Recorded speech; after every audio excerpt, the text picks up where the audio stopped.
Welcome back to another episode of Elevator Dialogue here on the Unkle Junior Network. I am the Uncle Junior, and this is today. This is Wednesday. I lost my train of thought. I had a brain fart, but we're gonna keep rolling right on with it. It is what it is. So, again, ladies and gentlemen, we are here. This is the Wolf Pack for tonight. This is the panel. Ladies and gentlemen, we got Mr. Victor Viziant. We got across the table with Christopher, poor man, Dr. Phil. We got Mr. Eric Johnson joining us again today. I'm shuffling people around. We got Mr. Antoine, the other artist, Christopher, and ladies and gentlemen, the only coach you will ever lead. Ladies and gentlemen, the mindset coach, Mr. Dwayne Dwyer. How are you gentlemen doing today? Blessed. Yeah. There you go again. I'm well. Hey, look at him. I can. Look, Good. he's making progress, man. One show at a time, baby. Who happened? Who dropped out?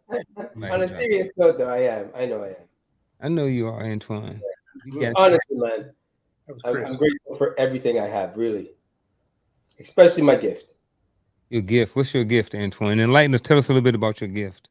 Honestly, my gift for art. Yeah. Yeah, my gift for creativity.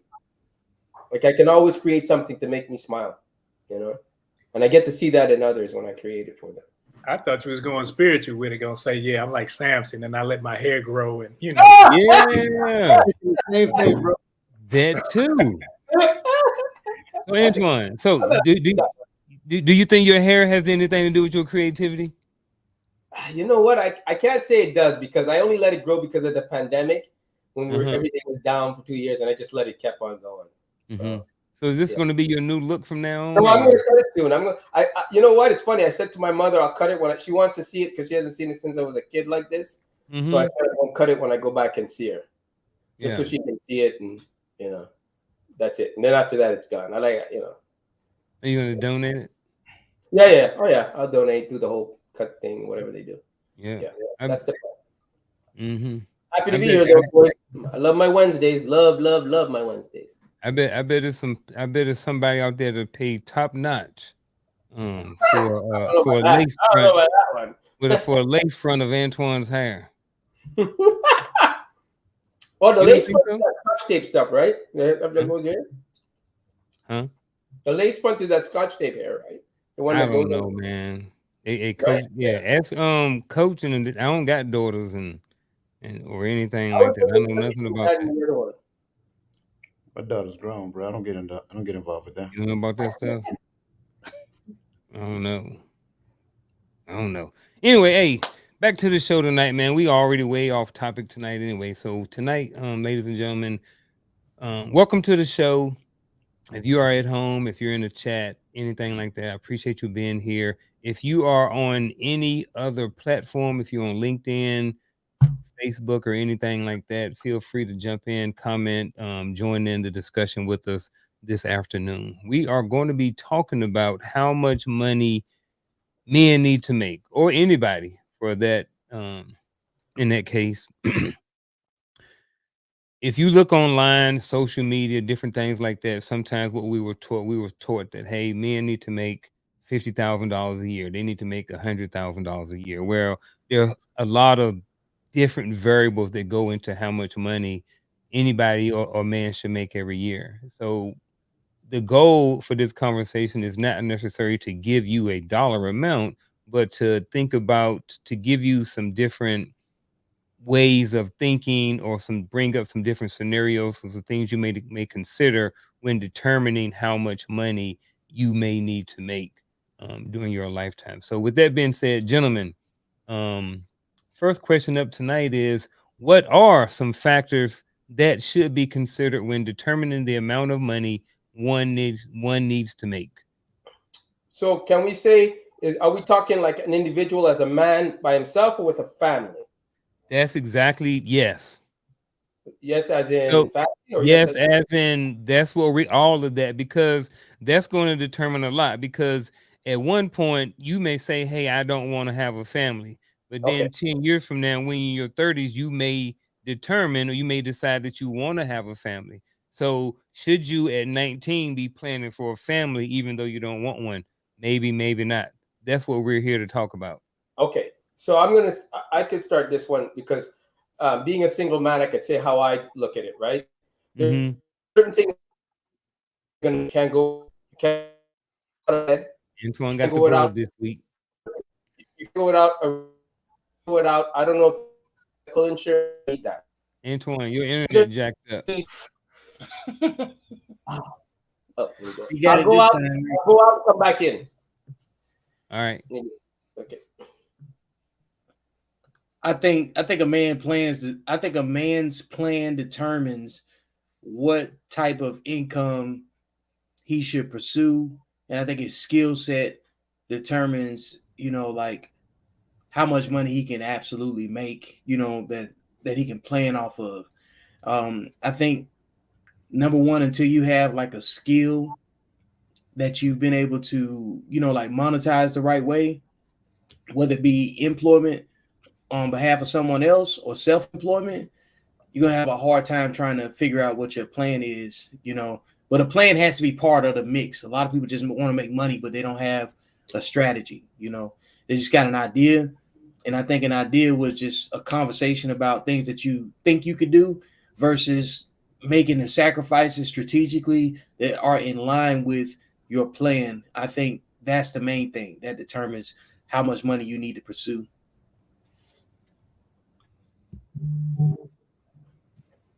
Well, I'll jump in if anybody else going to. So I think there's a lot of different things that can go into this, but some big ones. I mean, for one is your mindset. Like, what is their mindset like? That's one of the things when I'm working with clients. That's the first thing I like to address off with, because you see a lot of people who tell themselves they have financial goals, but they never mentally prepare themselves to achieve those goals. As they hit roadblocks and all these things, they continue to have problems, and they look externally thinking that the problem lies externally, when in reality it's internally. They got to worry about, where they want to live. That's a big one, because that's going to affect you differently depending on, living in California is different than living in certain parts of North Carolina. So your dollar is going to stretch farther. Here's, do you want to live in a nice place with the water? Is that more important to you? Or do you want to be somewhere where you can, make your money go a little bit farther for you? So your priorities, what are your priorities right now?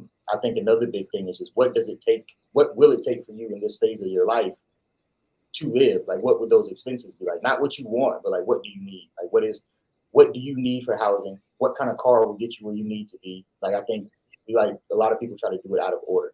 So they graduate college, they get this money, they tell themselves that, hey, I deserve this, I should feel good, I need to show people I'm doing well, and they put themselves in a trap immediately. So now, instead of spending, the years of let's say you graduate college from 22 to 30, really building some security for yourself so that you can continue to build on to later goals in your life. What happens is now we spend the next 8 years trying to dig ourselves out of a hole that we've created, so we can't get ahead and build the things up that we need to. So there's a lot of things. I mean, if you went to school, right? What do you have a student loan? What does that cost you every month? Like, how much money do you want to cash flow? Like Vic was saying, you got to really have a plan to start with. And if you don't have a plan, what's going to happen is you're going to be everywhere because there's no structure. A lot of people jump into the money game and they're unorganized, and it's really an afterthought. So in order for you to really get to it, the first thing is like you have to admit to yourself and tell yourself that money is important. And because if this is going to always be a part of my life, I need to prioritize it to make sure I'm doing what's necessary to protect this resource, because money at the end of the day is a resource for us. It's a tool. And if we look at it with the consumer mindset, that's where the problems come in. So we have to get rid of that consumer mindset and start building assets. And it's true. Like, I agree with everything he just said, because people that say, oh, money is this, money is that, I'm not talking anything. But realistically, you need a roof over your head. First of all, you need to plan. I would study something that's going to bring you in the life that you want to lead. What kind of life do you want to lead? Some people are happy with a White House and a picket fence, and some others want the extravagant lifestyle, right? So it all depends on what you want to do, right? You don't see a teacher saying, I want to buy a Lamborghini.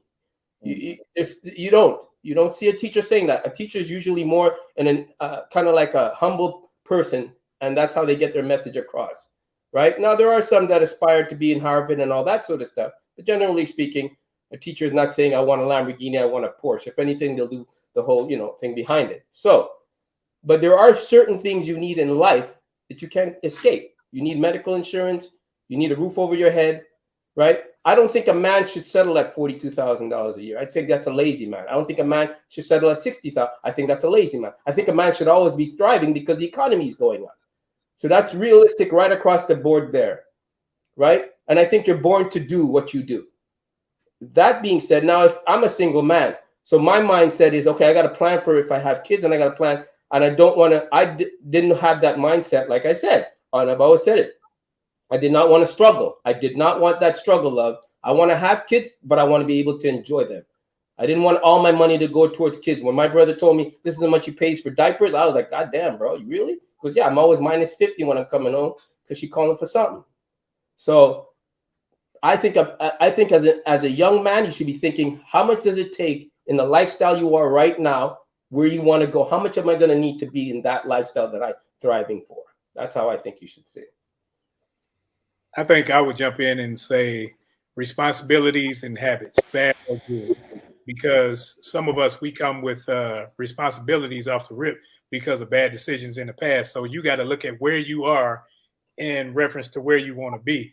And if you've already pushed yourself back, i.e. having children or having bad habits where you spend your money frivolously on things that you really don't need, but you desire, you got to see, okay, what am I willing to do to get ahead? Am I willing to get a second job? Or do I necessarily need a job? Because if you have a job, you're working for somebody else and you're making them money. So now I got to learn a trade, learn a skill where I can make money for myself, where money's not my end goal, but lifestyle would be mine. Because if I'm looking at whether I make 60,000 or 100,000, then I'm saying, okay, I want the Lamborghini, or I want the Jaguar, or I want name stuff. And then you end up being name whores. You chasing names. You got to have the name on your backside, the name on your feet. And are you trying to be everybody else, or are you trying to look inside and say, man, how can I live comfortably and still advance? I mean, I'm agreeing with what everybody's saying, and just so I am not belaboring the same points, I think I want to kind of go back to what Eric said when it came down to the mindset. I think the factor that should be considered is the things that you think about that limits yourself when it comes down to what you can make. I think that's one of the things that we struggle with because we will put a cap on our own potential and say, "Oh, I want to make $80,000 a year. I want to make $100,000 a year, whatever the case may be." That is the definition of limitations. So when you set that in your mind, saying that that's what I want to make, I promise you, you won't make anything more than that. So we got to get out of what is known as a scarcity mindset. That scarcity mindset it is literally laced with limitations. So remove the limitations off your thought process and be open to the possibilities of what you have the potential to make, not what I need to make. So where do you think that scarcity mindset comes from? Well, where can I start? Indoctrination, Yeah. watching TV, watching other people in my environment, right? Comparing myself to other people. It is a endless, it's an endless number of things that presents the scarcity mindset within yourselves. Like we got family members and we love them; they're great people, right? And they really do actually pretty decent for themselves. But when we look at what they have achieved in life, that is called their limitation. It's not that what they did was wrong, but a lot of times we say, "Oh, I want to be like my uncle such and such. I want to be like my aunt such and such." And it's not that their life is bad, but when we say we want to be like, that is automatically a cap. So what we have to do is remove all of those things from our lives and open yourself up to the possibilities.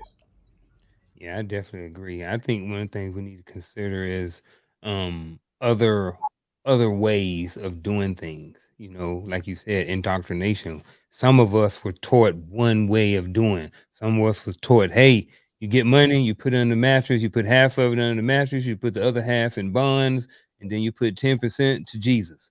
You know what I mean? And Yeah, that's what some people was taught over and over and over. But that may or may not have worked back in the 17th century. But here in 2023, 2023, that may not be the most effective way of distributing your money or your portfolio. absolutely. And even with the indoctrination concept, right? You look at the school system. The school system taught you a thing. And when you look at what the school system really does, the school system teach you that working is the goal at the end of your education. Well, the reason why they teach you that is because they want you to pay taxes. So the school system sets you up so that you can pay taxes. So if you come out of school, say, I want to get a job, and job is your main focus. And I might be getting ahead of the program. And if I am, I do apologize. No, But if go ahead. job is your main focus, then you are literally setting your, well, I don't want to say set yourself up, but you're literally falling in line with the indoctrination that makes you a employee of the system, and the system wants to tax you. And that's really what it's all about. That employee piece is big too, because when you have people that are trying to get their money together, if they get a job, say they went to college and get a job, that's cool. But a lot of people, once again, jump in and say they get a job that's paying them 80,000, where they spend the 80. So even though you might be making good money, you don't have anything staying in, because people tend to lifestyle inflate as they make more money, so they can't get ahead. And I think that's part of the problem. Is so it's one of the biggest things I always tell people to do is sit back and to ask yourself, what do you really need? Because what really matters to you. Because when you do sit there and do that exercise, what you realize is that none of those things really require anything materialistic besides the house, right? But a house is a house. You don't need $1 million, house if you can get the same thing out of a $250,000 house. With the mortgages are different now, you can get a lot farther. I think people try I think they get confused and think that money, there's an end goal, or there's a finish line. And I think we have to realize that this is a journey, because it's not going to end. Because as you do this, the purpose of getting money is to be able to sustain yourself so that you can do the things you want to do, kind of like everyone is talking about here. So if you have this money, you're building it up, you're saving, you're putting it in these things now, later on that passiveness comes. But I think a big thing of you mentioned earlier with social media, I think one of the biggest problems when it comes to social media and money now is it's kind of transferred that immediate gratification thing. Everything's supposed to happen fast. And that's one of the most, I think that's dangerous when it comes, especially for younger people, or people that are just trying to get into money because they already feel behind.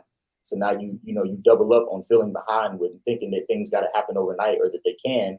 And people make mistakes and end up losing more, and they can't get themselves in a good position to build a foundation to really grow.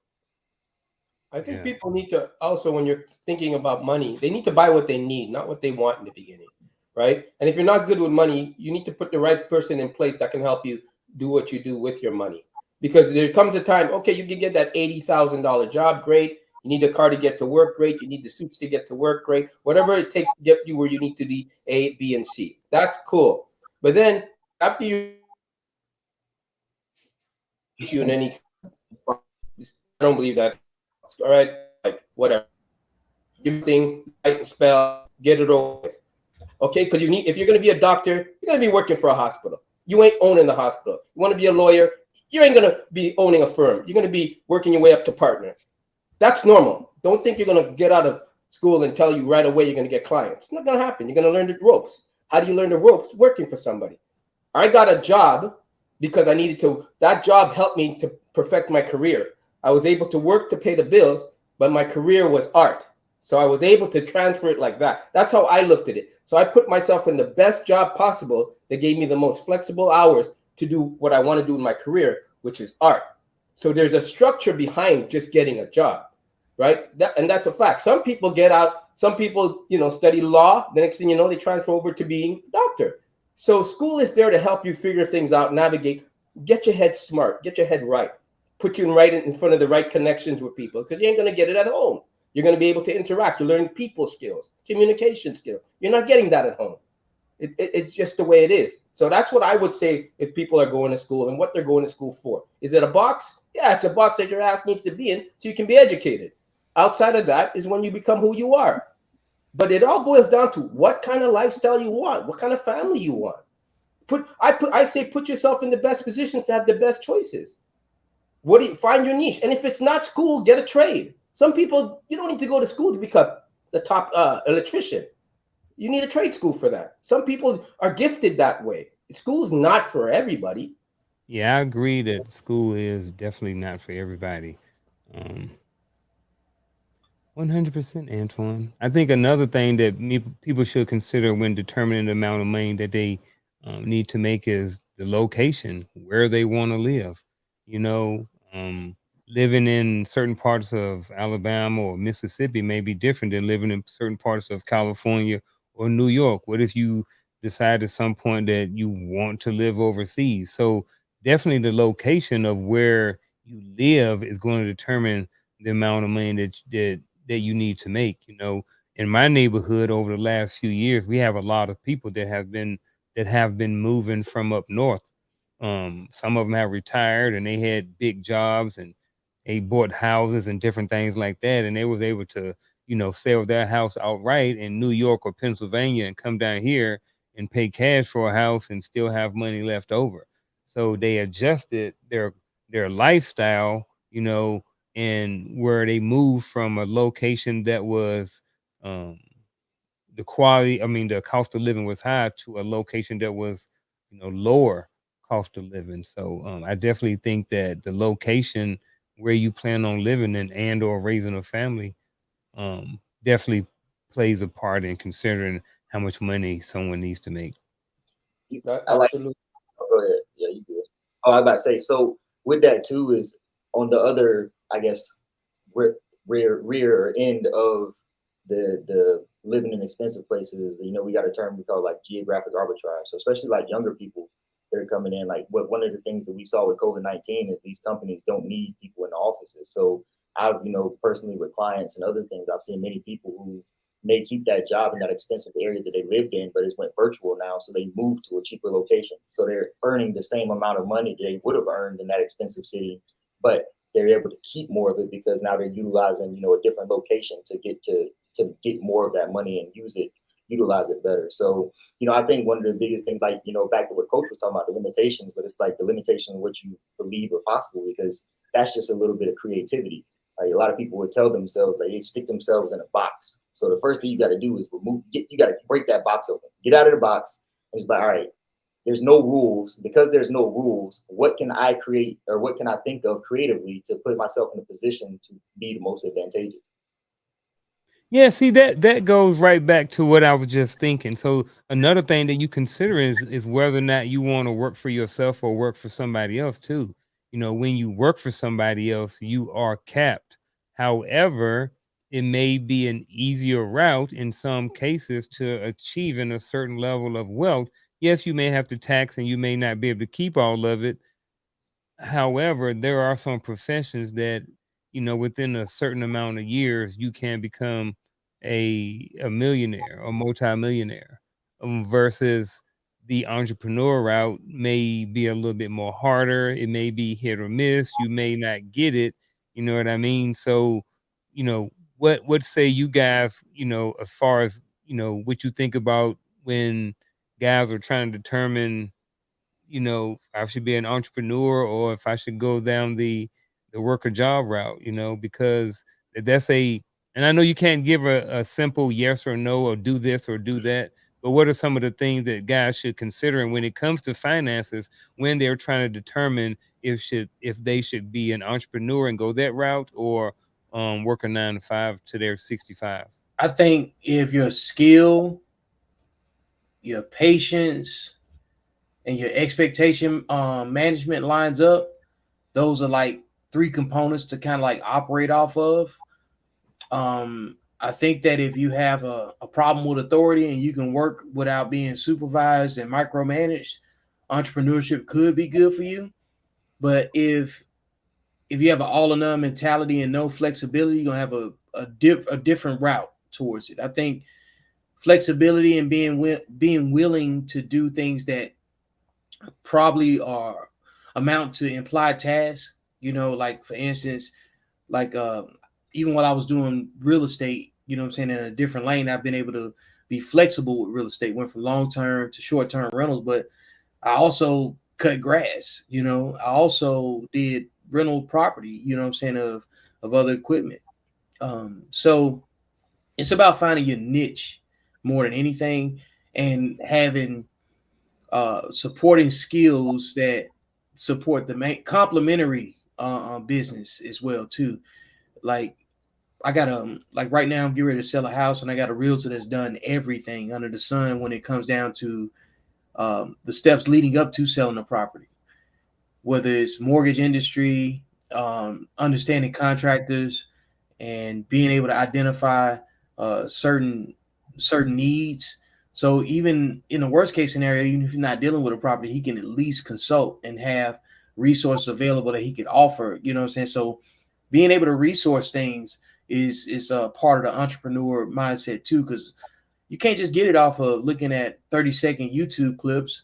You can't just get it off of the fact that you know some people that already do it, you know, and saying like who you cool with that does the thing. Yeah, it might be about, you know, like who you know, not just what you want to do, but none of that translates into you being successful and doing the same thing. It's a lot of time in markets and stuff like that. So expectation management is one thing. Like I said before, patience, and then also understanding your environment. You know, the thing that you want to accomplish, you might not be in the right environment to do that. You know, if you want to, you know, like run a snow blowing, you know what I'm saying, business, you probably want to move someplace where it actually snows.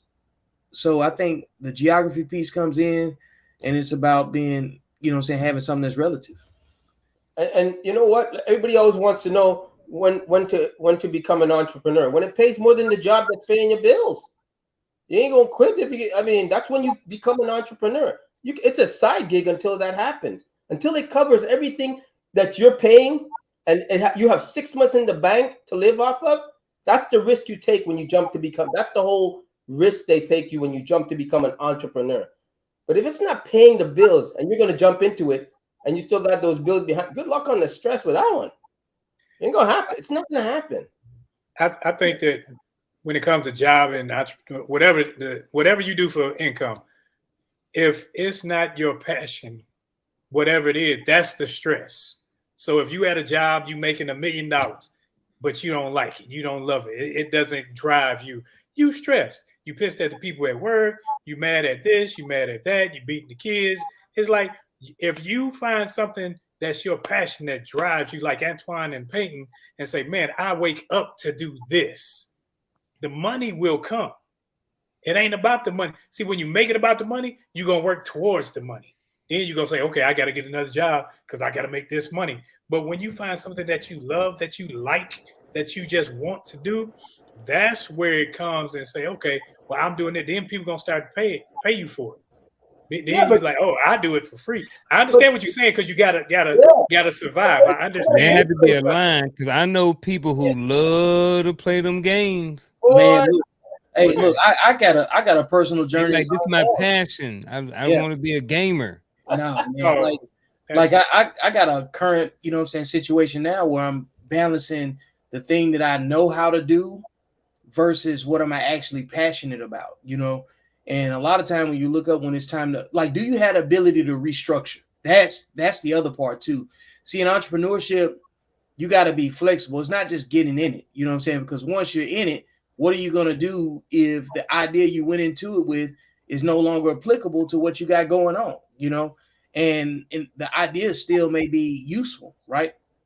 But if you don't have infrastructure, you're not going to find that out until you start making mistakes, until you start having to deal with things. Stuff costs a little bit more money than what you anticipated. That's why I said expectation management. And another thing too that somebody hit on, said passion.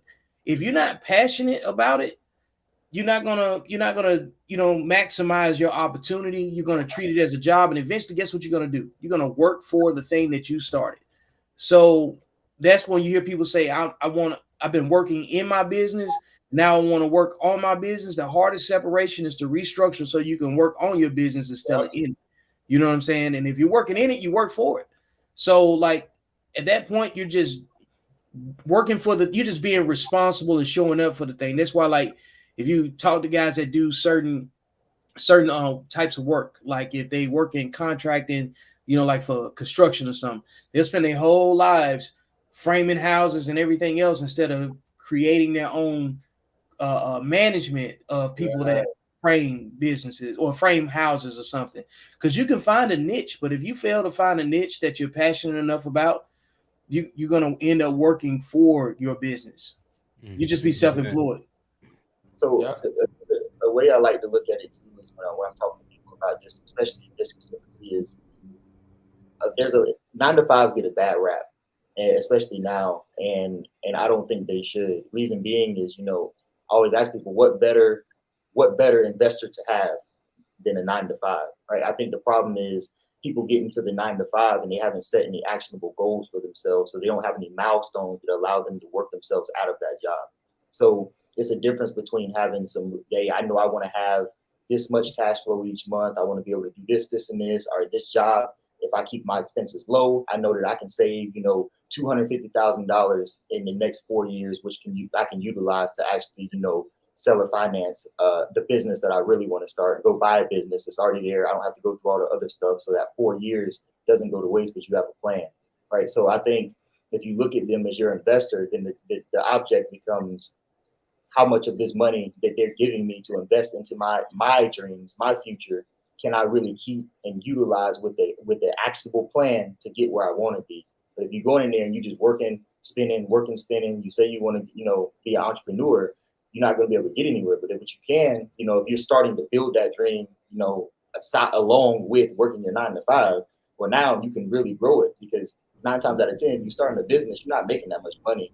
So how do you expect to grow? So that money that you're using for your 9 to 5 becomes your fuel to grow your company. It becomes your marketing money. It becomes, your lead generation and building systems and putting systems in place so that you can, really start to grow and get, like y'all were just talking about, working yourself out of your company, right? So you're not working in it, you're working on it. So the 9 to 5 can be great. You just got to find something. And then those things too is like learn how to negotiate and market your skills so you can put yourself in an advantageous position. A lot of people go into these jobs and they don't advocate for themselves, so they think the only option is the one that they have. When in reality, if you just do some negotiation, you might be able to get yourself a little bit of flexibility to allow you to build a little bit more. So that's kind of I want to add there. Yeah, I want to hear from Chris real quick too, but before, I think mindset. What I mean, you have to understand. You have to know your mindset. Have to know what type of person you are. I think at some point, or at least you have to learn when you're trying to determine if you want to work a 9 to 5 or if you want to be an entrepreneur. I think you have to learn and develop a certain level of mindset, because you may be a more conservative person and you may not want all that goes into starting up a business. You know what I mean? I have uncovered so many freaking stones when trying to start up a business. Just, it's just like, dang, is this?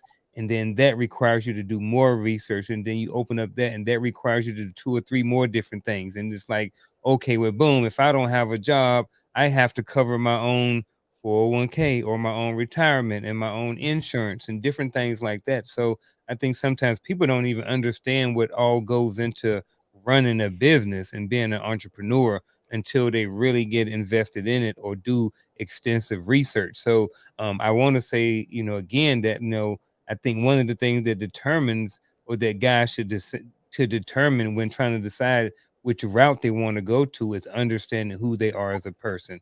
You may be a type of person to where you don't want that stress, that headache, and you may just want to go to college, and work hard. Or you may be passionate about being a lawyer or being a doctor. And there's nothing wrong with taking those paths too, because those paths in some senses are not necessarily 9 to 5, but they have an employer, but they also can make, extensive amount of money as well. So like Eric said, I don't want to sleep on the 9 to 5. A lot of plumbers who work for people make good money and they work in 9 to 5s. Electricians, 9 to 5, making good money working for somebody else. So the HVAC guy that comes out to your house, he can make a whole lot more money working by himself probably, but however, he still may be making $35-$40 an hour to come out and work on your HVAC. So and let's not forget, if you go the entrepreneur route, there is a sacrifice. Money is, you ain't other side of just Antoine, everything good until you start talking. Hey.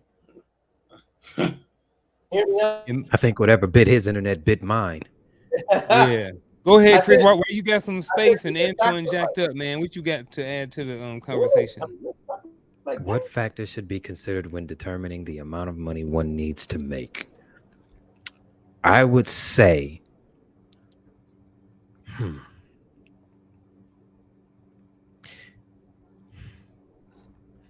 I would say belief in oneself. A lot of us have a lot of skills that we could really monetize if we really, really wanted to put in the work to make it happen. But a lot of us are afraid to lose that steady 9 to 5 income to go pursue that skill that they know that they have that better fits them and that would actually help them progress further in their life than just working a regular job just to have some steady income. You understand what I'm saying? A lot of us out here are afraid to take that leap because there's no security in taking that leap. So I guess that would be where I would start. Believing in the fact that you can, after you structure it all out, after you get with somebody, if you are not good at doing the structuring thing, after you get with somebody and map some things out, actually sitting down and saying, I can do this, and then putting forth the effort to do it. That is where I would start. Everything else to me after that is secondary. You have to believe that you can do it before you do it. I'm loving what everybody's saying. I think what I'm about to say sounds a lot like what Eric said. Um, because what I would tell you, and this is simply because we're talking about being an entrepreneur. So the pathway to entrepreneurship is not straight. It's not always straight. It looks different from person to person. There's nothing wrong with having a job and using that job as seed money to finance what it is that you want to do. I'm Eric. I'm right on board with you because that's exactly what I was going to say. Like you need to market yourself to such a degree that your job actually pays for your standard of living and finances the things that you need to do in order to create the thing that you really want to do. Go get the book Rich Dad Poor Dad and understand the cash flow quadrant. That's probably one of the biggest things that you can do. Like I think a lot of people confuse some things and they put themselves in a situation to where they become kind of like what Vic said, they become an employee for themselves, but you're not free. You're not liberated because the minute that you stop working, you stop making money. So that's where doctors fall in at. That's where dentists fall in at. Sure, they may make a lot of money, but at the end of the day, if they ain't clocking them hours, they ain't clocking them dollars. So we got to understand what we're really talking about when we start talking about becoming an entrepreneur, becoming a business owner. Are you going to be an employee or are you going to be an employer of your business? And there's nothing wrong with being an employer of your business. Trust me, I'm speaking from experience. You can be an employee of your own business and you can make some things really work for you. But when you really get to the point of liberating yourself is when you get to the point of hiring somebody else to actually do the work. That's the key. That's the place that you really want to be in my mind. And let's just be completely transparent. It's not everybody's goal. That's not everybody's plight in life. Trust me, I need those contractors to come and do the things that I need them to do. I got y'all work I need done right now. I'm not gonna get out there and do it. I'm just gonna be honest with you. My time is more valuable than me getting out there and cutting grass today.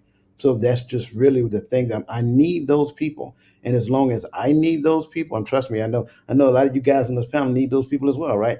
So as long as there is a need, trust me, there's going to be somebody who satisfies that need. So the idea, kind of going back to Roland's piece, find the thing that you're passionate about, right? Develop the skill for it. Go practice that skill with somebody else so that they can fine tune your skill and pay you for it because you got to realize that 9 to 5 is also a training ground that gets you to the point of mastery.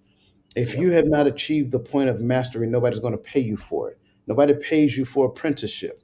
I want to make sure I'm stressing that. So go get a job, practice that skill, become good at that skill, become a master at that skill, then market yourself as that. I love the concept of doing it, but you got to be it first, right? Change your logo to that thing that you do.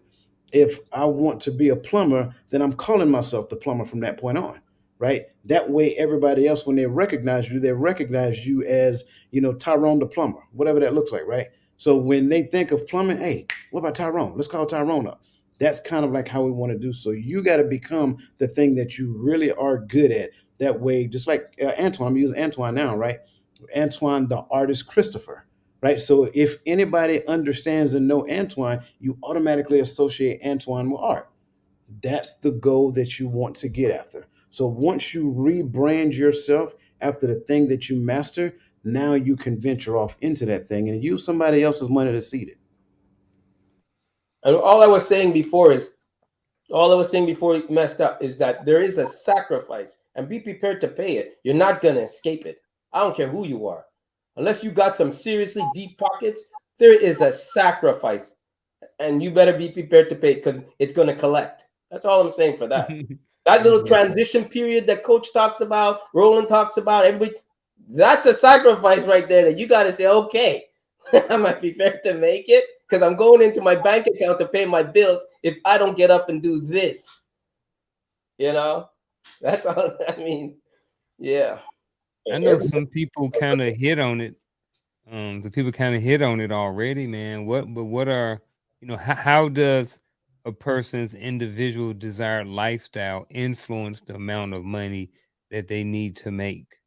Like I said, I mentioned a little bit before the show, I was at the high school a couple years ago. Kids like, hey, what you want to do? Or I want to be a teacher. So, okay, yeah, that's fine.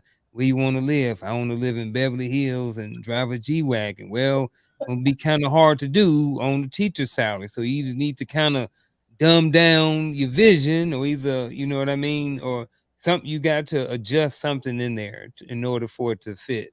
You know what I mean? Because that lifestyle may not work. But if you decide to marry a millionaire, you may be able to do that. You know what I mean? But just being a regular teacher living in Malibu driving a G-Wagon, it probably ain't gonna happen. So Yeah, I would. it's I would realistic. I think it's realistic expectations. It's about being compatible with your environment. A lot of this is just location. Like everybody else, it's like probability versus possibility. All of us are up here. If you put your mind to it, like the idea is that you can do anything, right? But like if there's some circumstances you outside, can't do anything. you just can't do anything. We know that. That's Yeah. that's the general idea that a lot of people operate off of. And that you have to observe, like you guys that have children that may be telling you that they want to be a neurosurgeon or an astronaut, and like, yo, you're bad at math and you're 19 and you don't care. You know what I'm saying? So you have to reset their expectations, So I think that you have to put, like probability versus possibility in one hand. Is it possible you could do a lot of different things? Yeah. What's the probability though? So if you're bad at math, you're probably not going to end up working on a space shuttle. Maybe you need to, do something else that's more complementary to whatever that skill set is, and I think that being able to set expectations, and I think we kind of talked about this on a previous show where Roland was talking about, getting his kids aligned with their passions and stuff to that effect, if I remember correctly, because if you want to be effective, you need to be in the room where you can be most effective, So if you want to learn about real estate, you're going to spend some time with some real estate people. You're going to have to be willing to ask questions, like this is finding a mentor, you know what I'm saying? Having a resource to access the conversation. I think all of that comes back to, like placement and access, and what are you willing to do to get placement and access to said information, and what you do in your own time to, like further your education about what it is you're trying to do. I think that becomes more pertinent at that point. That has to be the priority, information gathering. I agree with that 100%. Especially, man, I'm for school, but I'm just. Hold up, Antoine. Read the question because I don't want to spin off. I think we might have tapped spinning off a little bit, but I want to make sure that we hit this question. Yeah, well, that's what I mean. That's what I'm just about to say. What lifestyle do you want to lead? And I'm all about, like, my passion is what makes me do what I do. And I think, what desired lifestyle do you want? Do you want the White House and picket fence, simple life? That's cool. Nothing wrong with that. But if you want this and you want that and you want the dime and you want the Mercedes, I live in California, but I wouldn't retire here. Because the way you guys are telling me houses out there, shit, I'll take my money when the time comes. I can draw from anywhere in the world. I'm moving down there. Are you kidding me? Retiring? People come to California to make money. They don't really come to retire here. That's the truth. You come to Y'all in Austin now. Yeah, now if you look at Joe Rogan, he just took down all there with Vic and yeah, he's out there. Roland. That's right. He made his money here. He got known here, but he's over there now living large. That's what I want to do. Shit. Kidding me? I get what you get, what you showed me I can get from my money? God damn. I'll draw over there in the basement. Yeah. It's all about going to a space that maximizes your talent. So it's like what the desired lifestyle piece. I'm not going to live anywhere where I can't ride a motorcycle. You know what I'm saying? With a certain degree of comfort or whatever, you know. So big cities, you know what I'm saying, metropolitan areas are out for me because the motorcycle life is part of my lifestyle. You know, if you desire like water sports, you know, somebody mentioned earlier, you know, that determines where you live too. So how much of the activities that are part of your lifestyle, how much of that are you willing to put some distance or management in between?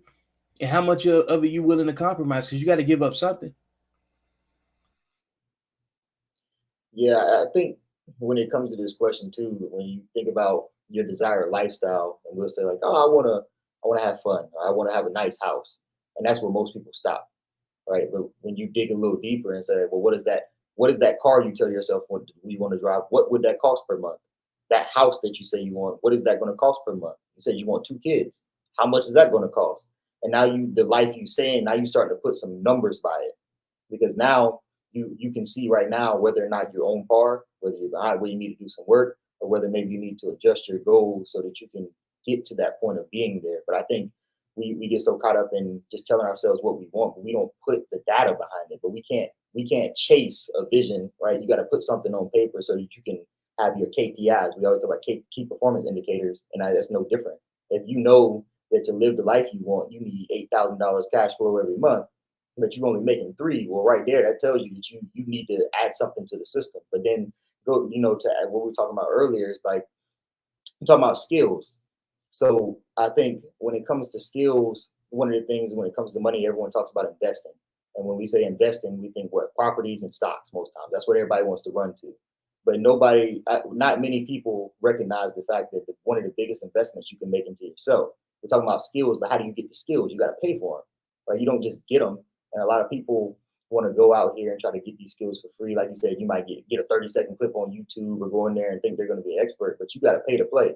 So the reality is now we get back to that 9 to 5 again. If you're utilizing that job as an investor, now you can pay for these key skills that you can action and really start getting some large dollar bills in your account, right? But it all goes back to really starting to be honest with yourself first, because if you're not even being honest with yourself about where you are, there's no way you can figure out where you need to be or where you want to get there. But also too, if you did, once you sit down and realize what you really want, right? Always sitting down like, what do you want and what you desire? The lifestyle that you really think you want, it might not cost that much. You know, we sit here, we might tell ourselves we need 15 grand a month, but once we actually sat down, did some work, figured out who we are, who we wanted to be, and what we wanted to be able to do, provide, and leave, we realized that 15 might actually be 5. So now, no one's saying that you got to stay at the 5, but if you know your lifestyle takes 5 and you making 15, what can you do with the 10 to pad yourself, right? So it's just kind of going through that thought process when it comes to that. But I think you know, the lifestyle that you desire is definitely going to influence it, but you got to live within the means of the lifestyle you have currently, and I think that's part of it. Yeah, I agree. I think with this question here, a person's desired lifestyle gives them permission to dream. And I think when you look at it from that perspective, you know, how good are they at visualization, right? Can they actually see themselves, you know, walking through the house that they want, driving the car that they want, living in the location that they want? Can they meditate on that and then gather the emotions that come from that and then bring those emotions back to the current time so that that thing can actually fuel what they actually do? To such a degree that they work tirelessly to get to that point. I think that's the key. So just short, sweet, and simple. I think a person's desired lifestyle gives them the ammunition and the permission to dream in such a degree that they actually go there and live it in their mind before they actually start putting it to play. I will say this. I'm looking at my looking at my 18-year-old son right now. Right. He works a job, but he has big dreams. He wants to do big things. He wants the big bag. He wants the big money. He wants the big house, the big car. He wants all of that stuff. You know what I mean? And one of the things that it's doing, it is um because he have that lifestyle, it's pushing him to think about jobs to where they can make substantial amount of money. You know what I mean? And he's 8. He just turned 18, so he has time to go through these different phases and stuff like that, and mess up and fail and get it right, and all these different things. So I do want to say that because he has this big dream, it is influencing what he does with his money. Like he is the type of guy, like he likes to see his bank account go up every time he gets paid. Versus me, I wanted, when I was that age, I wanted to get it in there because I had already had my money spent before it hit the account. You know what I mean? I already knew I was going to buy some this. I was going to buy me a new hat. I was going to buy me some new Boss jeans. You know what I mean? Some Air Force Ones. You know what I mean? Or some Reebok classes. Like I already knew. I already had my money spent before it even hit the account. You know what I mean? But I didn't have a certain desired lifestyle to influence me in a certain type of way. I didn't know what I wanted to do. So I didn't know what I wanted to do with my money. So I just spent it. So yeah, because he has, high goals to do something, or he has high expectations, or he has big dreams and visions, he is kind of navigating or learned to navigate and putting his money up, and then start understanding delayed gratification, because that's huge. Delayed gratification is huge, especially with an 18-year-old. But so I want to also shoot a thought out there as well. He Mm-hmm. had the ability to have delayed gratification because he had a father that did not force him into jumping into the workforce so soon. I think I think we need to That's understand the true. space and time that we're in, right? I believe our generation, and this is no knock against any future generation, right? I think our generation has gotten to the point to where we learned some lessons early. Like we made the mistakes, we made bad money choices, and seeing the reflect, see what actually happens after them. And so when we started getting to the point of maturing when it comes to money, we try to set the conditions so our kids did not have to make those mistakes. We did not force them out the house. Not saying that our parents did, right? Because I left when I turned 18, I was like, I'm out, gone, Mine right? did. Um, Again, I apologize, brother. But so for us as parents, we didn't necessarily say, hey, 18, you need to figure out what you're going to do with your life and go do that, right? We allowed them to stay around, and we kind of poured in them to help them understand that a job is an option, right? You can do the job thing, you can go to college, you can do whatever it is you want to do, but I need for you to talk to me about that so that we can construct the plan together. So to your point, I think he has that in him right now because his dad has made all of the sacrifices for him to be able to do that. What's funny, he the only one that got that entrepreneur mindset. The other Man, two, they like, look, man, you just shot down all the flowers I just gave you. no, no, no, no. I appreciate it. I think I meant to add two. I meant to add two. I didn't mean it to come off that way. See, I but meant to I, add I two. got a son like that also. And I think what you have to do is what some of us didn't do is we shielded them so much where we didn't give them responsibility. So when they don't have responsibility young, they grow up with irresponsible behavior. So they expect you to do it or somebody else to pay. And then when it's hard on them, they don't know what putting the sacrifice is. So in is. So I think whether the child stays at home or not, I think you should help shelter your children, but you have to give them a level of responsibility so that they know that they have some sweat equity in it also. Yeah. When we I talk think about, I go think you ahead. should teach them about money as early as you can. As early as you can. When we talk about the desired lifestyle too, one of the things that it implies is that like it's not guaranteed. So when you're sitting down and you're telling yourself you want this life, and you know you did like what Coach said, and you visualize it, and you imagine walking through the room and getting in the car. The next phase or the next question that you should be asking is, now that you visualized it, you got the numbers on paper, and you know what it would take. So the next question is, are you willing to do the work it requires to get that number?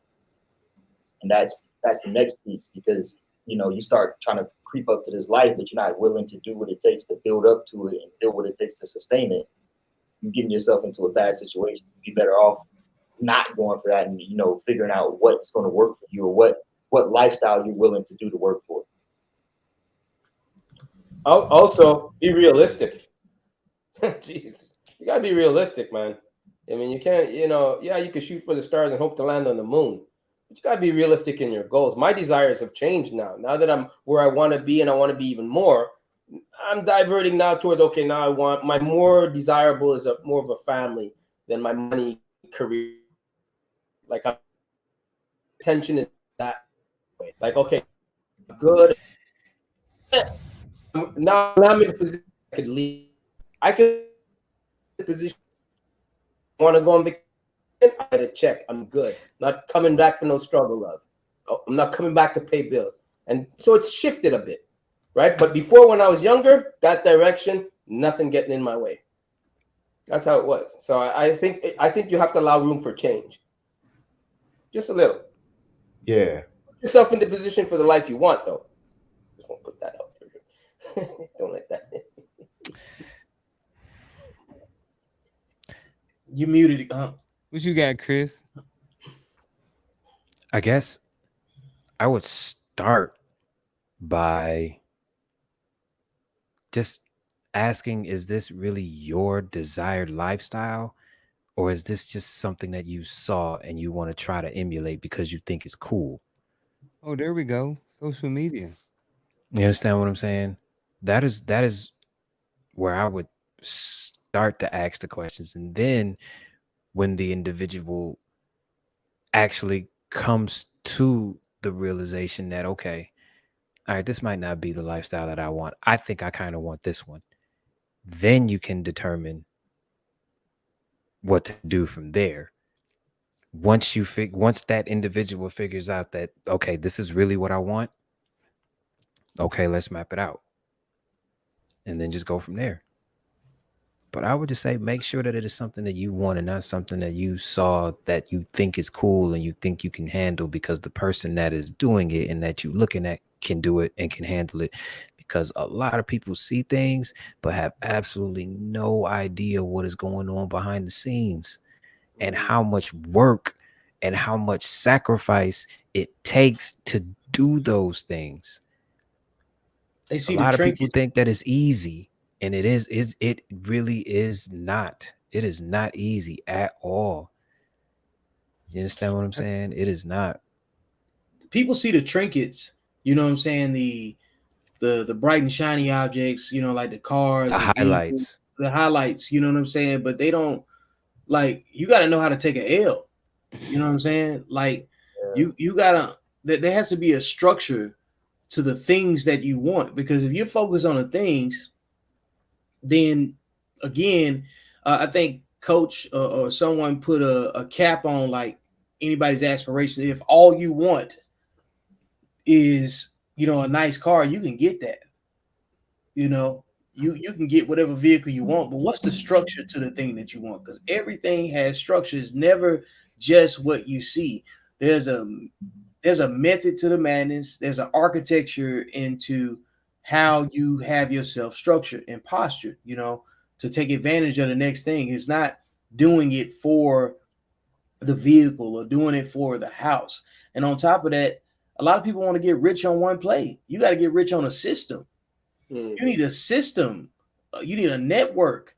And then what's your added value to the network? Because if all you're doing is extracting from the network, then you're not going to benefit in the time frame that you think you're going to benefit too, unless you got like a unique gift. You know, if you can hit the lottery, you know, like whatever comparable thing you can think of. Like Antoine can sell that paint right now, but what's the probability of somebody coming in and spending $20 million on it? It's not that it can't happen. It's just what's the probability versus possibility. So you have to always go back and balance out what's more probable, like, and how much rejection are you willing to deal with, and are you willing to accept that sometimes you got to take an L, a few of them in a row. And how do you react to taking that L?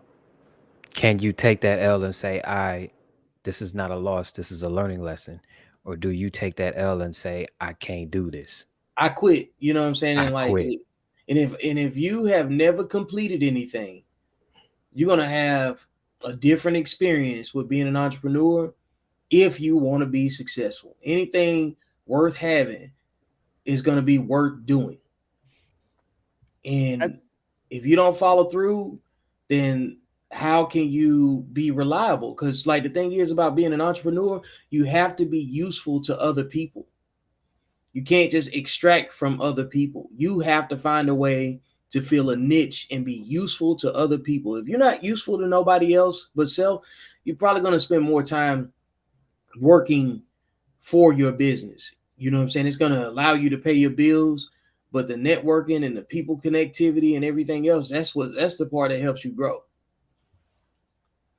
What do you think anybody, what do you think some of the speed bumps that people face when trying to figure out how much money, trying to determine like exactly how much they need to make, like, Health, I don't know, like availability, health. Like the best ability is availability. If you ain't available, you can't do anything. I think another big piece is just education in general.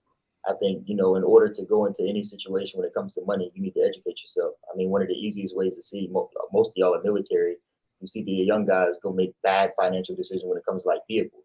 Like they buy a bad vehicle, but they can't recognize that it's a bad deal because they're uneducated on the situation. So the first step that I always tell people, you got to figure out what it is. That I get on my soapbox when education comes up, because you hear it all the time now when it's like, we're not taught this in school. We're not taught this in school. I wasn't taught these things in school. But the reality of the situation now is we're in the information age. The same people that complain about not getting information in school look up the score for last night's game in 2 seconds on Google, or you can do the same thing about credit. So that it goes back to priorities and that education piece. So I think that, it just has to become a priority. And, the only way to recognize what you don't know is to start just peeling the onion back and asking questions. Because the more questions you ask, the more you learn, the better questions you can ask. And the better questions that you ask, the better answers you receive. And over time, it's a collection over time to where now you're starting to really gain the information. I always use the analogy of like, you get these guys with property, like Dick said, he had like 12 doors, right? So there's things that he can walk up and in a couple of minutes identify already with a property that a person just getting into it can't. And they think that has it's not all, now granted, he's probably really good at what he does, but also there's an accumulation of lessons that have been learned over the time of acquiring those things.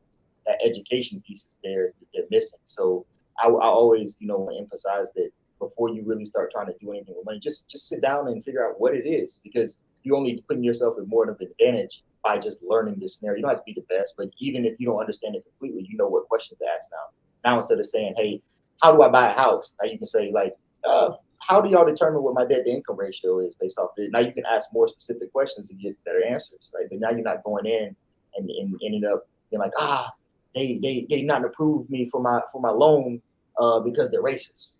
And it's like, it's not because you're racist. It's because you have a 90% debt to income ratio and you haven't paid any of your bills on time according to your credit report. So there's a reality there, but it's just the education. That's one of the things that I'll go. I got plenty more, but we'll start there. I would add in conjunction with that, because I really do love that education piece. I'd say one of the biggest challenges that individuals face when it comes down to trying to determine how much money they need to make is recognizing the fact that they have a toxic relationship with money and its environment. That's one of the biggest things that people have a challenge with. Like, when it comes down to money, do you chase it, right? How do you view money? Is it a resource or is it like a goal? Like when you get possession of it, do you send it out make it work for you so it can bring back some of its friends, or you just send it out so you can acquire nice things. Like I love the fact, I like the question that you asked previously about, nice car, nice house, whatever the case may be. Sure, that's a dream metric, but that's not the goal metric. That's the using the resource that like the things that you purchase when it comes down to money is like the excess of it. That's kind of like how we talk about it from a perspective. Like if you take 80% of the money that you make and that is your quality of life, then we have a problem. We have a bad relationship here, right? So you need to kind of go back and assess how you view money. What is the relationship you have with money? Look at your family dynamics. What are some of the lessons that you learned when you were growing up? How did your parents view money? Because trust me and trust and believe, however they viewed money, that becomes your baseline and understanding of money. So you're going to have to, like Eric just said, you got to kind of go back and recondition this thing, right? You got to rewrite the code here so that you can get to the point and understanding what your relationship is. Here we go. So so you can You did it. I set the condition for you, bro. Right? Like So that. you got to rewrite the code so that you can have a better relationship with finances overall. It's not just money at this particular point, it's money and its siblings, right? So what are some of the assets that you need to acquire to get to the point of living that lifestyle that you want to and desire to live? But it's not about the lifestyle. It's what the lifestyle affords you to do. Do you view money as just something that I can put on my back and showboat and say, hey, look at me? Or do I view it to such a degree that I can actually help other people do better with it? Am I looking at it being able to go and help my parents out? Am I looking at it from the perspective of helping other people out, giving to the needy, giving to the poor, things of that nature? So really the relationship becomes the dynamic and the stumbling block that people run into. When you have a toxic relationship with a thing, you will not flourish with it. Another thing is people. Oh, go ahead. Are you muted? You muted. That's why I brought up. I That's had- why I brought up networks. I was already I had it unmuted and then I hit the mute button. I think is what I did. He got a I would just say, toxic just relationship with the mute button. yeah, ignorance, man. It must be. Yeah. It is what it is. One of them days.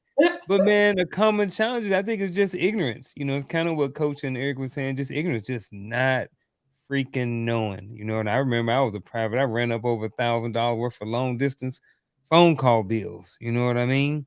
I'm Yes. like, but my thing, I was like, man, why in the world y'all let my phone bill get to $1,200 anyway? Like, why you ain't cut me off at $200?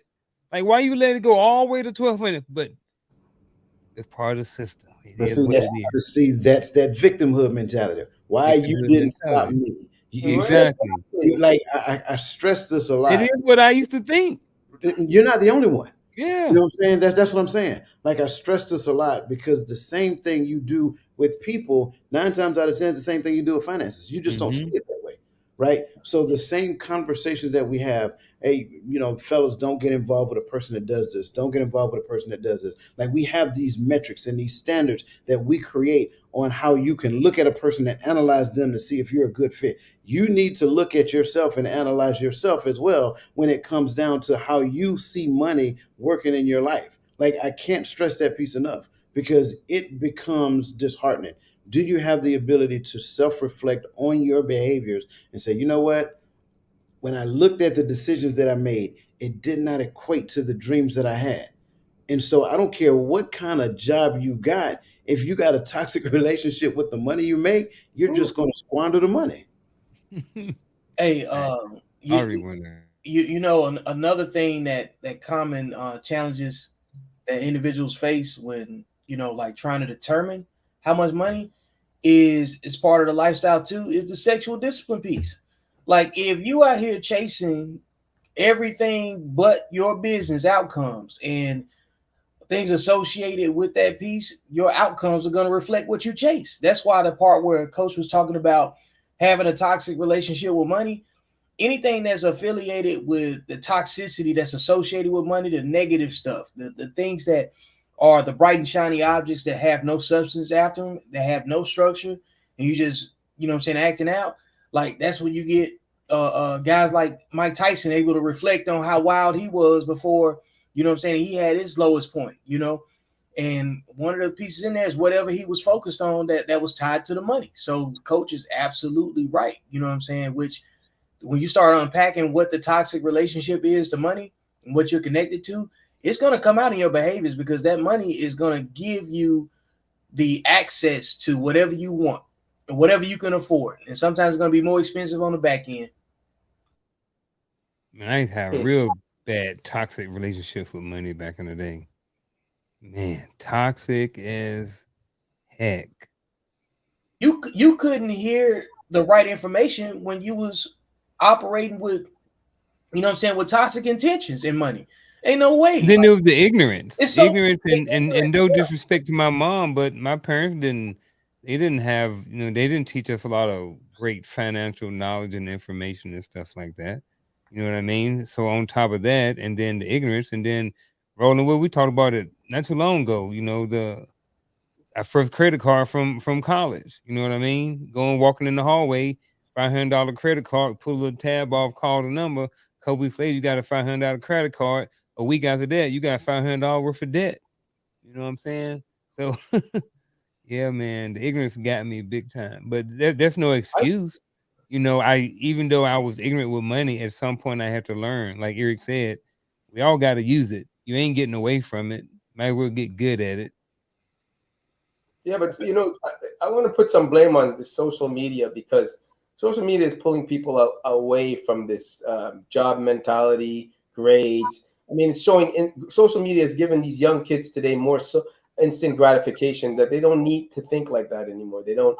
They want that instant gratification of thinking they can become a YouTube star. You got girls that don't even think about school anymore, because they know they can make 10 grand on OnlyFans. They know, and they go in that route now. And what they do, they infect the person next to them, and then that person, and it's not the same. It's not the same solid upbringing anymore. And I think social media has destroyed the whole school mentality thing. Personally, I think that it's taken that way. I think totally opposite. I think it's the other side of that. I think there's Really? some of that, but I think there's, Coach talks about polarities. There's a total other side of that too. Like Irgi talked about, you got the ability nowadays. You can ask the joke, and Antoine, you say it all the time too. You can't find a mentor, go find one. Social media Yeah, is full of them.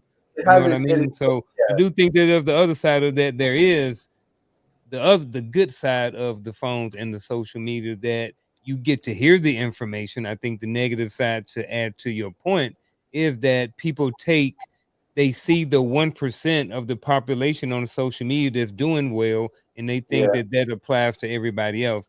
And the reality of it is, only a small percentage of the population is actually multimillionaires, and most of the people you see, probably not. And not to sway, but Antoine, you brought up girls on OnlyFans. That is one side. But I have also seen the other side, where they do OnlyFans and regret it Mm. completely. They say it destroyed their life. They can't get a regular job no more. They can't even be out in public. So yes, I do understand the social media side of it, but like I said, I've also seen the other side of it, where they actually warn you, hey, this fast money comes with real fast consequences too.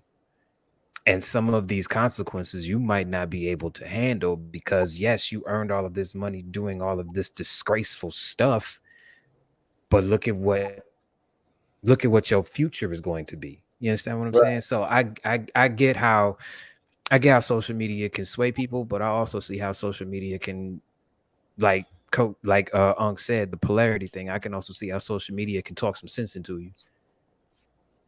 I want to go further into the people thing too, because the people are important, because one, they can really sway how you make decisions, and because I think people collectively want to belong to a group, right? Like even just wolf pack, right? So people want to belong. So when you were a group that makes bad decisions, on one end, if you're the person that's trying to expect bad decisions with money, right, and you're trying to grow and do things, 9 times out of 10, what I see, especially with clientele or clients that I work with, is the people that they want to continue to like have a part of their life, and that they feel some type of emotion towards, they care about. It becomes difficult to separate their goals from them. So what happens is, trying to appease that relationship, they continue to fall behind on their financial goals, because they can't work around them. And so, a false sense of blind loyalty.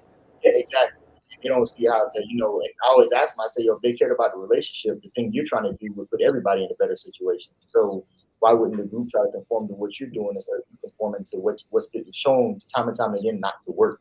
Right. So if those people cared about you as much as you cared about them, they would make the adjustment. You shouldn't be making adjustment down. They should adjust up. Right. And if that doesn't happen, then you have to sit down and really be able to stand 10 toes and say, oh, this is what I'm trying to do. If you all can't get on this page and support this vision, I got to cause some separation, because at the end of the day, I'm a grown man and nobody else is coming to save me. And, yep. Capacity, capability, man. You have to build your own capacity and capability. If you know it's important to you, then you have to develop the exit strategy. You have to develop the strategy. If it works or or it fails, it's still on you. And you can't count nobody else's pockets to do it. You got to be able to, like you said, stand on whatever it is that you committed to. And your outcomes are going to prove if you believe in what you're saying, because a lot of people probably started a couple years ago and don't realize that you need to have a 5-year plan, to make the adjustment. You'd be kind of foolish to go into it without it. And where do you want to grow your business to? Because like when you get an EIN for your business, that's basically a social security number for the business. But basically the entity is a person at that point. So you're the guarantor of the LLC or whatever the business is, right? It's your job to lead that business into financial adulthood. So everything the business accomplishes or overcomes or deals with or fails at, you're responsible for it. So like your business is a reflection of your impulsiveness, your compulsiveness, your ability to vet people, your ability to take a loss, and restructure. So like you have to put yourself in the worst case scenario. Like, if this doesn't work, what does this do to my business, and how am I prepared to support it? The same way Roland was talking about being able to shelter and protect his children no matter what the situation is. That means he has to have his own individual plan for himself to account for everybody else's L's. You know what I'm saying? Because the L's are possible, because like the men that are on this panel have a goal to be successful, and we have to reflect the risk in our environment in our planning. So you have to be somewhat, dare I even say, psychic. You have to be somewhat paranoid. You have to be capable of being mentored. And if you got the information, you have to share the information so you can validate it too. Because if you just operate in your own bubble, that's cool too. Because like Coach said, you can easily work for your business and then still be respectable, and it can still be the same thing. But if you want your business to go beyond you working for it, then you have to get yourself in a position where you can work on the business and not in it. So if your plan doesn't have that in the mix, you know what I'm saying, your short-sightedness is going to be easily reflected in the outcomes. Yeah. And on the other end too, having a good group of people around you it does the opposite. It pushes you, right? Because now you don't want to be the guy that's not adding anything to you. You don't want to be the guy that's not growing. You don't want to be the guy that feels like they're getting left behind, because everyone around you is continuing to push. But the other piece too is when it goes back to the education thing. Now, like for me, I use Me, Trust, and Tells. There's a lot of information that I personally have, and I've never read the book. I've never spoke to the person. I've never watched the video, right? But I have the information, and we spoke about sharing the information, and that's why having good people around you is so important, because if you have more people around you, you also are unselfish with information, and they don't have a scarcity mindset. They have an abundance mindset and don't mind sharing the information, because they understand that if the unit becomes more efficient, the unit has more information, we're more powerful than we are as individuals. So now what that allows us to do is not only learn more information, but we can action information faster. Because now, instead of me having to go through 20 books, if there's 5 of us and we all read 4, we got all the information, less time that we can go and get it from. So, having the right people around you got so many benefits. And they're also going to hold you accountable. Like now, if you sitting here and you trying to go party, but we all said that we trying to, make this play in 2 months, well, now we're going to be like, yo, no, you're not doing that. So now that accountability that you wanted has presented itself because you put yourself in the right circle to begin with. But yeah, that's the. I didn't want to have the negative without the positive. So yeah.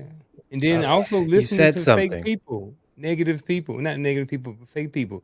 People who look like on the outside like they got big things going on, but they really don't. You know what I mean? Those chameleon people who, you know, they talk a good game, but then as you get closer to them, you realize things ain't exactly what they see. So having the ability to discern, you know what I mean, and continue to doing research and education on your own so you can look past some of these things, so you're not inputting, or so you're not picking up a lot of false information about finances and life and different things like that. So being able to discern between certain things is a common challenge right there. But I know somebody had talked, and it was like three people. We all stepped on each other, but whoever was saying something, go I ahead. Stepped on each other's army term. Eric, you said something. You said something. One of the common challenges that an individual faces when they are trying to figure out how much money they need to make is understanding that them making that money is not about them. It is about the group. Yes, you need it, but you need it for the group. Most of us want to earn a certain amount of money to take care of some folks. So we have to do this for them, but we have to do this. You understand what I'm saying? So that kind of, I always say this, it is not about me. It is never about me. It is about who, it is about the group. It is about them.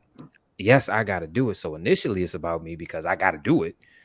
But after that, who can I bring? Who wants to learn what I know? Who actually wants to sit down and allow me to teach them and put their ego out of the way? You understand what I'm saying? So that I always say that. So I just wanted to bring that up. I will add one of the big game changers as well. And it kind of goes back to the common challenges because I know for me, when I was younger, and I had this conversation with my son not too long ago as well, it's like, well, Dad, like, why do I need to take science? Like, what am I going to use science for when I become an adult? Like, that's pointless. Why am I doing that? So I actually felt that way at one point in time when it came down to math because I didn't want to be a statistician. I didn't want to be a mathematician. I sure didn't want to be a math teacher. But here's the thing that I learned as time progressed: everything is math. We just don't get it until we get it. Everything is math. And there's a couple of things that go along with math because we can do simple equations. You know, one plus one is two. That's simple, right? But that does not get you to the higher end of the equation. There's a few things that we need to understand when it comes to math. First, we need to understand the rules. When we understand the rules with math, then we can do complex equations.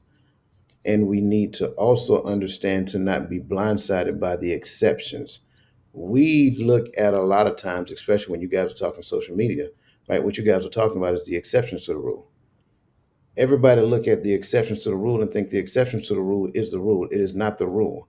That 1% that you see on the social media, that 1% that went to the NFL, that 1% that went to the NBA, that 1% that made it big on America's Got Talent, whatever the case may be, those are exceptions to the rule. That's not the rule.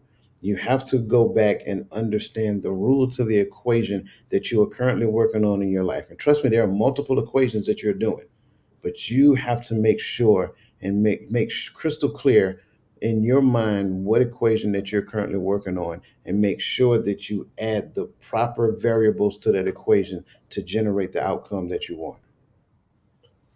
I'm going to say, I also want to say, like it says here, one of the challenges you face is finding your niche, where you fit in, what it is you're passionate about. Because, you know, I always relate everything to my art. It's not work for me. It really isn't. I could stay 12, 13 hours drawing. I'm good and I'm enjoying it.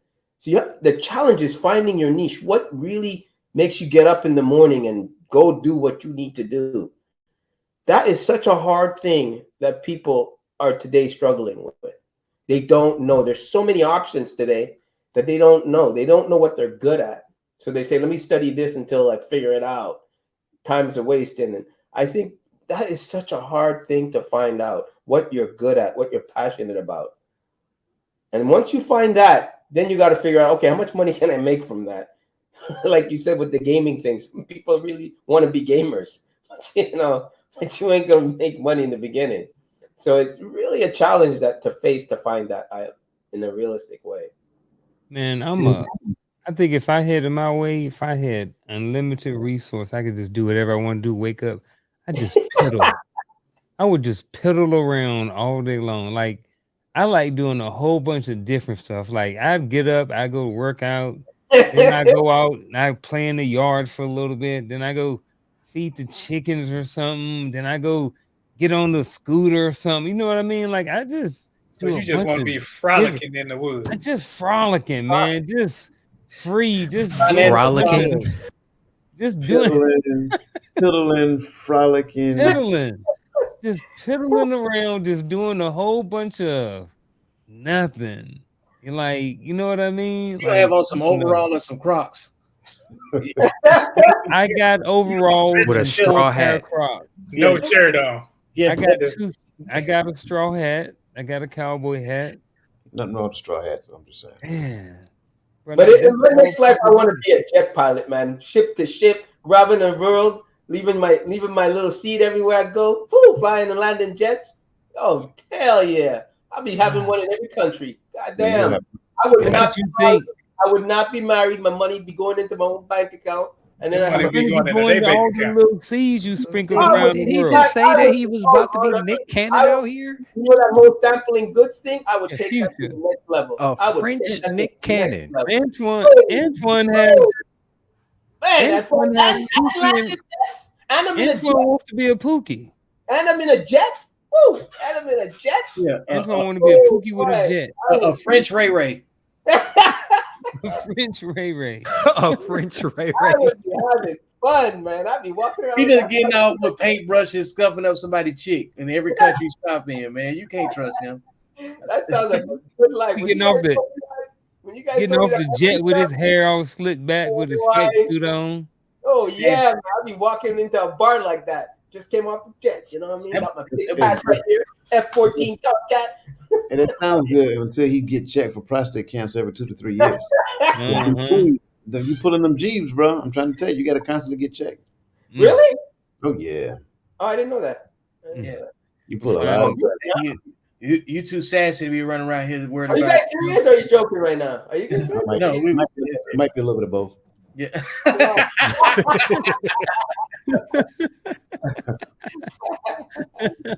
That traveling sounds so good, country to country, getting shipped up to this and that. Oh my goodness. That sounds are you talking about like through like the military and like then going to the Air Force military, going from city to city, country to country. Are you kidding me? If I had to do it all over again, Antoine trying to paint walls. He didn't went from painting paintings to painting walls. So you know I have a notch from each city.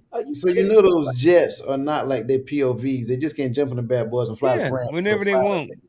No, I know that, but it'd just be nice to be on an aircraft carrier or in the army. And like I said, I'm going to Japan, getting shipped to Japan. Oh shit, yeah, let me pack now. I mean, like I said, look, you could go to Japan as the lowest ranking person and tell somebody in Japan that you're a pilot. And you be good to go. Yeah, but I'd want to be one though. You know? I want to be one though. Just saying. Man, go get I ain't mad at you, Antoine. I told you he had one on the last episode, man. I don't care what nobody says. The fight jacket. Yeah. I love that, man. When you guys told me that life, I was like, what's wrong with that? The only thing wrong that you guys had was you had a woman back home. Shit. What for? Look. Hey, you know he already wear them shiny shirts with the angel wings on the front. Oh yeah, I forgot about them shirts. Tell me those shirts. Yeah, I know. That's why you can just go ahead and flex your chest and tell them the angels here. I don't want to go off topic, right? But when did Antoine slick his hair back? A little while ago. I missed it. He always do because it be so fast. Thanks, Garfield, man. I don't always see it either until I go back and look at the replay. He keep the rubber band wrapped around his wrist. His scrunchy. He keep his scrunchy wrapped around his wrist. I'm sorry. Yeah. But I got a question. Did we honestly answer how much, like as in dollar amount? Or did the goal wasn't to come to a dollar amount anyway, because it's so different depend on, so many different variables. And you know what? You can answer it if you want to, Antoine, because we're about to get into the final thoughts, aka our pack wisdom for the evening. We're going to start with Vic, and then we're going to go around the horn with every.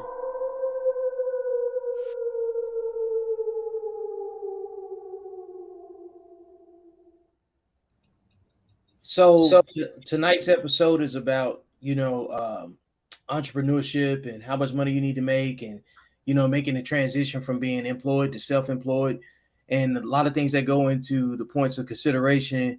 Some of the words that I came up with were self-regulation, skills, focus, and completion.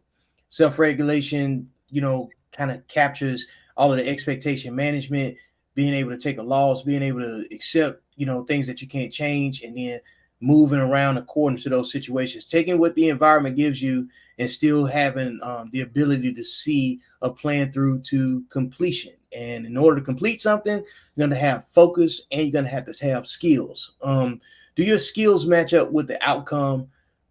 Does your focus create the conversation for success? And are you able to be flexible enough to adjust when things are outside of your control? If you can answer those questions with a yes, and you can form a structured plan, seek some mentorship, come up with a strategy, and then balance it off of someone that's already completed something that you admire. Do not work in a vacuum, and find the most objective viewpoint possible, because not very many people are successful on the first attempt of anything they've ever tried. So if you're going to give it an attempt, make sure you have some people that's in your corner that can balance out your expectations and not let you set yourself up for failure. So be coachable and be receptive to new information. So I'm going to take my time and just answer this one a little bit. First thing, I think that how much money you're supposed to make. I think that for me, it determines what's that kind of lifestyle do you want for yourself, right? And be realistic in your goals. Pursue it in a way that finds your niche. Find out where you fit in. Find out what it is you want to do. Because when you do that, and when you find it, it's not work. It's more of a, I want to wake up today and do it. Now, if you want to be an entrepreneur, find a job that puts you in the best position to do your side job, which is you becoming either t-shirts or whatever it is you want to do on the side to make that your business, because that's going to take away from everything else. And then another thing you have to do is be prepared to make a sacrifice. It's not going to be a smooth transition. That risk that you take from leaving your job that's paying your bills to now making enough money in my side thing to be, that's what I want to do. That transition period is a loss of money. It's coming out of your bank. It's you.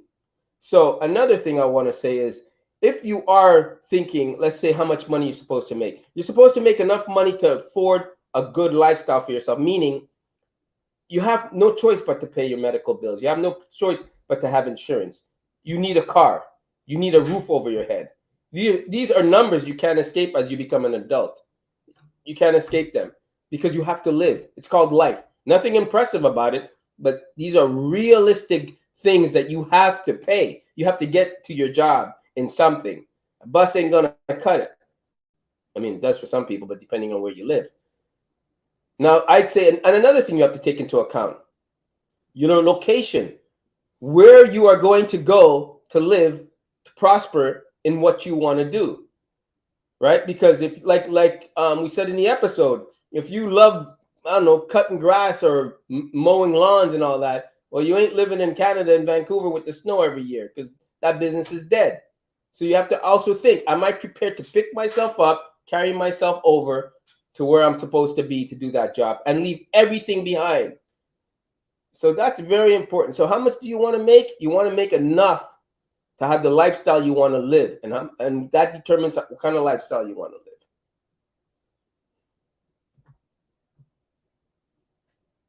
live. Tonight was very informative for me, because I know that there are a lot of men out there that are starting completely from scratch and that need to know this information. This was a great, informative show. I am blessed to be a part of it. So I guess my final thought would be, do not allow any other source aside from what you want to do with your life to determine how much money you need to make. Get off of social media looking at highlights. Get off of all of that, because to be honest, a good majority of that is not real. Focus on what you want to do, map it out, get some help, and push forward. Those are my final thoughts. Always be willing to grow. In life, when you grow, remember, you grow out of shoes, you grow out of clothes. Remember, that same aspect, you grow out of people. So if those people don't fit where you're trying to go, they got to go. So grow out of those people that hinder you from being the best person that you're trying to be, not who you were. Don't allow people to hold you to who you used to be, and continue to be ever learning whatever craft that you're searching for. Keep learning, keep trying to better yourself at it. And when it comes to shelter, never shelter a person from pain. If you shelter a person from pain, you allow them to not be callous to the things that's going to happen in their lives. So when you hinder that, you allow them to pretty much be like a baby and want to be coddled. And men never should be coddled. Allow them to grow, allow them to feel pain, and allow them to realize that the pain is just temporary. Get up from the pain, do what you got to do, and make it happen, because you're a man. Hey, so shout out to Unkle Junior for having me on here again tonight. Great conversation with the fellas as always. But what I want to leave the listeners with is, for one, you gotta take yourself serious right now. Before anyone else is going to take you serious, you have to learn to take yourself serious, because it's going to take that for you to start getting where you need to be. And finance is one of those things where you can't just peel the band-aid off to stop the pain. You got to rip it off and get started. A lot of people tell themselves that, I'll start tomorrow, or I'll start next week. And then, my question back is, if you aren't where you want to be financially, and you have goals and you haven't started yet, but you told yourself you're going to start tomorrow, I want you to sit down and ask yourself, if it's important enough for you to start tomorrow, why not start today? Because at the end of the day, you have to sit down and make sure that you're taking the actions and building the plans that are going to help you get where you want to be. But in order to work somewhere, you have to identify where you want to go. And then, once you do that, there are going to be things that we mentioned today, like sacrifices and things like that. And, a lot of people tell themselves that they don't want to make the sacrifices. But then the question, that I ask is, what's going to hurt more, making that short-term sacrifice to get where you want to be, or, realizing on the day that you check out that you never hit any of the goals that you wanted to because you were too scared to try. So that's all I got.